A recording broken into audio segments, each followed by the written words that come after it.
अलग अलग है।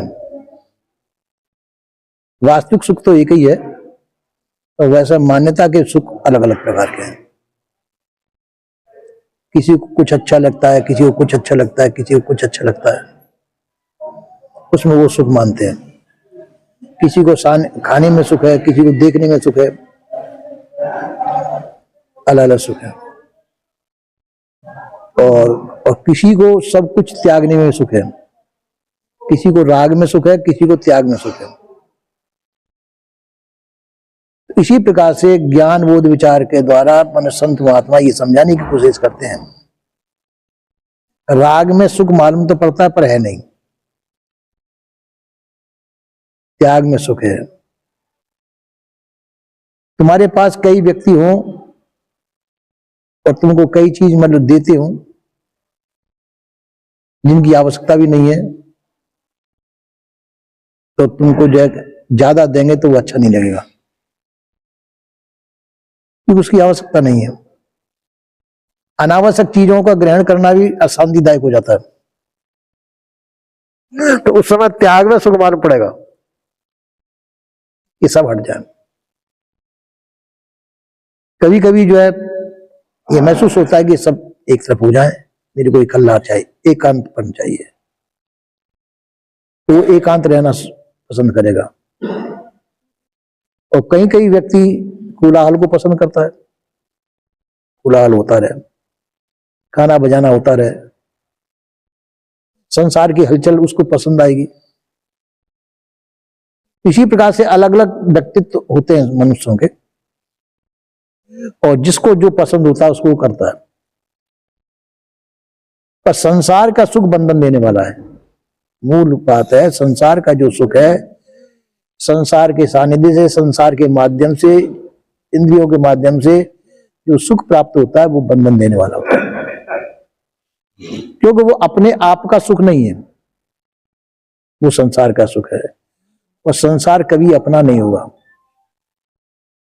संसार की चीज कभी अपनी नहीं हो सकती है, छूटने वाली चीज है। शरीर अपना नहीं हो सकता है, और चीज जो अपने मान रखी है वो सुख अपने कैसे हो सकती है। मान्यताओं के जो सुख है वो भी अपने नहीं हो सकते। ये जो सुख छूट सकता है आपसे, जिस सुख का वियोग होगा, वो सुख अपना नहीं है। अपना सुख कौन सा है? जिसका कभी वियोग न हो, जिसका कभी वियोग नहीं होता वह सुख अपना सुख है, और जिसका वियोग हो जाता है वो सुख अपना नहीं है। तो संसार में संयोग और वियोग ये चलते रहते हैं, इनमें हम सुखी दुखी होते रहते हैं। संत गुरुजन हमको ये बताते हैं कि तुम्हारा सुख तुम्हारे अंदर है, तुम्हारे से बाहर के माध्यम से, किसी माध्यम से जो सुख प्राप्त होता है वो दुखदायी होगा, कि माध्यम सब पराये हैं, आपके नहीं। माध्यम सब संसार के हैं, शरीर भी संसार का है। किसी माध्यम से जो सुख महसूस होता है वो पराया है, वो छूटेगा एक दिन, उसमें दुख का कारण बनेगा। और जो बिना किसी माध्यम के आपका अपना ही सुख है, उसका संयोग वियोग नहीं होता,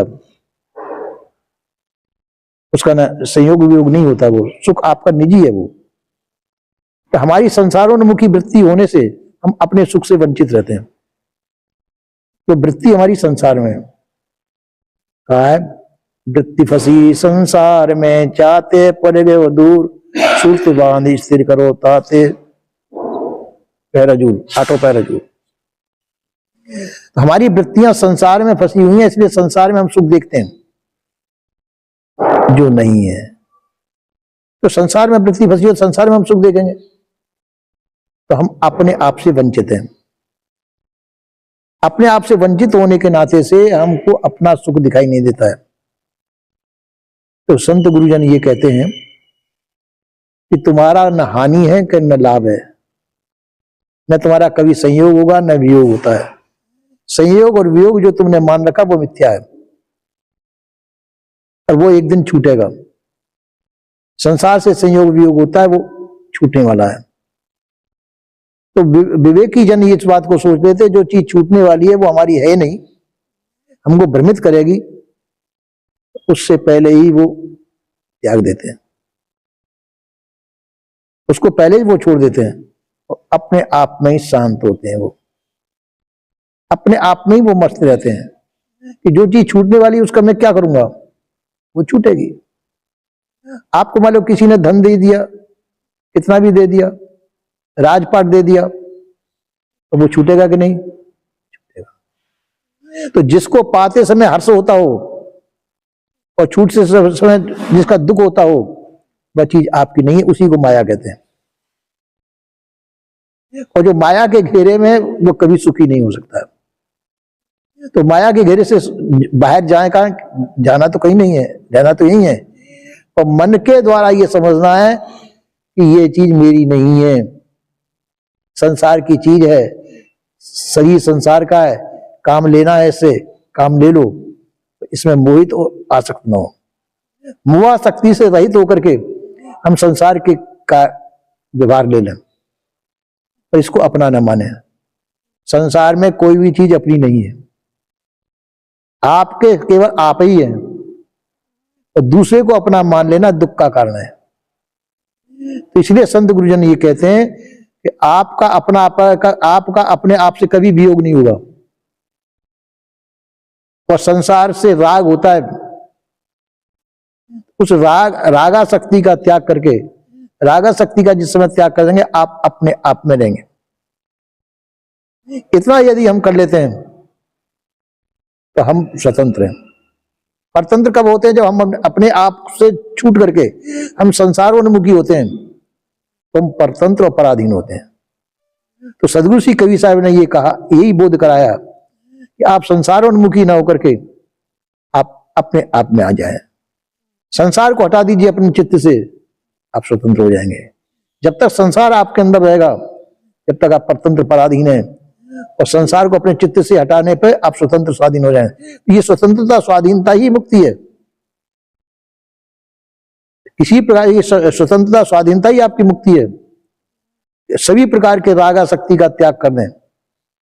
राग किसी में होता है, अपने से भिन्न के अंदर राग होता है, और जहां राग होगा वहां द्वेष भी होगा। जहां राग और द्वेषात्मक वृत्ति है तो हम सुखी नहीं हो सकते। सुख मालूम पड़ता है पर वो सुख नहीं है, तो छूटेगा। वो जो सुख है वो दुख देने वाला है, तो दुख देने वाला सुख हमारे को सुखदायी नहीं है। जिसमें हर्ष शोक न हो, सुख दुख न हो, वो आपका अपना आप स्वयं है। आपको किसी दूसरे की आवश्यकता नहीं है। अपने आप में स्थिर हो जाइए, अपने आप पे शांत हो जाइए, ये सब प्रकार से ठीक है। ऐसा संत गुरुजन कहते हैं। और ऐसी सदगुरुदेव